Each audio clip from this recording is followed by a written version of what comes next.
to be master of so fine an estate and so fine a woman at less than 21 years old. Do you appreciate how much financially it will cost me, this wedding? I am doing it for you, my only son, to set you up in this splendid style. The home that has been the Trevanion home for 500 years will be yours. The Warleggan name, through you, may well become established there for another 500 years to come.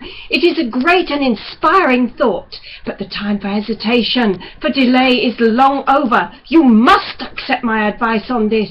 The wedding must take place not later than September. I trust you will. George swallowed. I trust you will excuse me for being adamant on the point, but I am. The choice is now only yours in a matter of a week or two, one way or another. Valentine climbed to his feet, rubbed his hand over his hair. Do you mind if I take another drink? George fumbled in his pocket, handed him the key. Help yourself. There was silence for a few minutes, except for the squeak of the cupboard door, the clink of decanter on glass.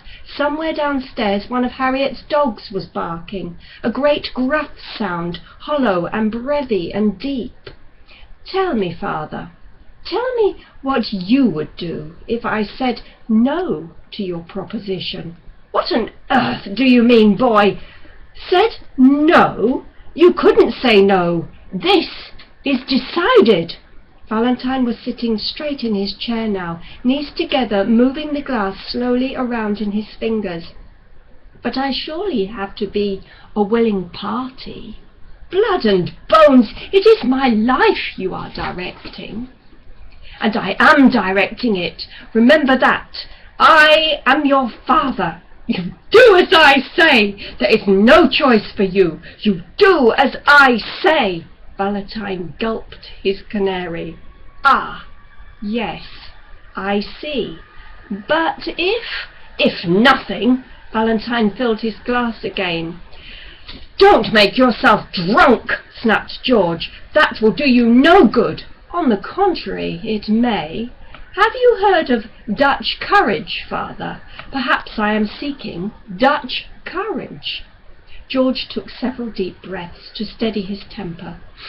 This show of reluctance on Valentine's part, he was convinced, simply grew out of perverseness and a desire to show off, to demonstrate his apparent independence. Valentine depended for his first and last penny on what his father gave him.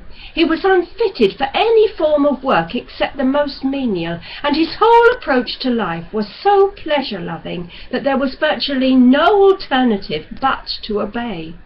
This streak of obstinacy, of sophistical wrong-headedness, of cynical rejection of homely virtues, was something George had long ago come to detest in his son.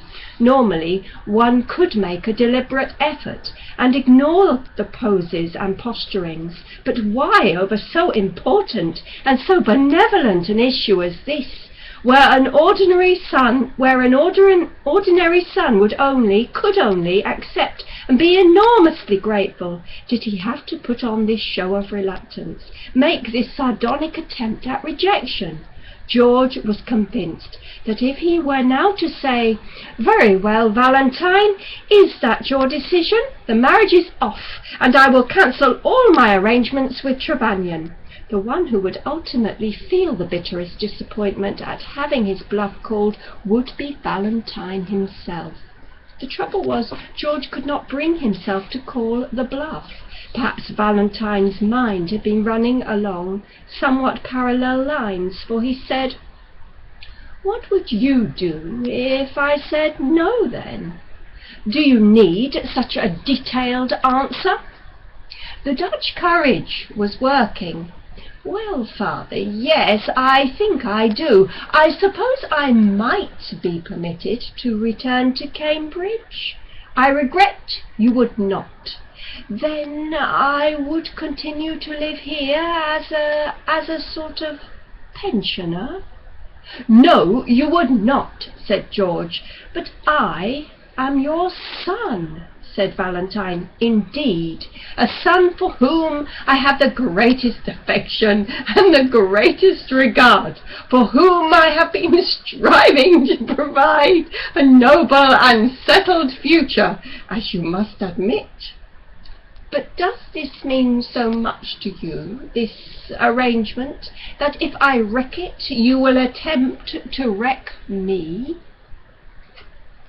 I should not attempt to wreck you, said George, but you cannot avoid the consequences of your own acts, and these consequences would be such that I should, he paused, disown me.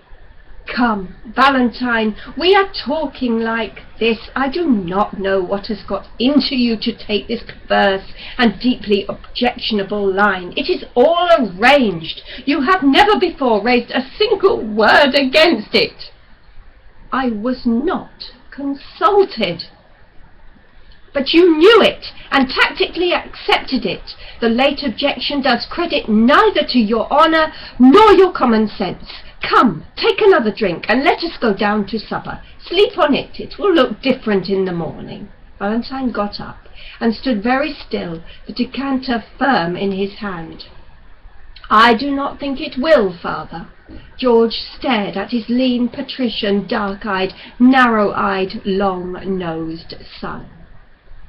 Just what does that mean? It means that I will not marry Cuby Trevanion. Indeed, I cannot. Cannot? George spoke the word, his jaws opening widely, as if about to bite on something. What in God's name are you talking about? In God's name, said Valentine, and then sardonically, yes, I suppose it is in God's name, if you care to look on it in that way. God has forbidden it. You see, father, I'm already married. Oh, I'm sorry if I laughed. I find it so funny. Goodness gracious. Thank you for listening.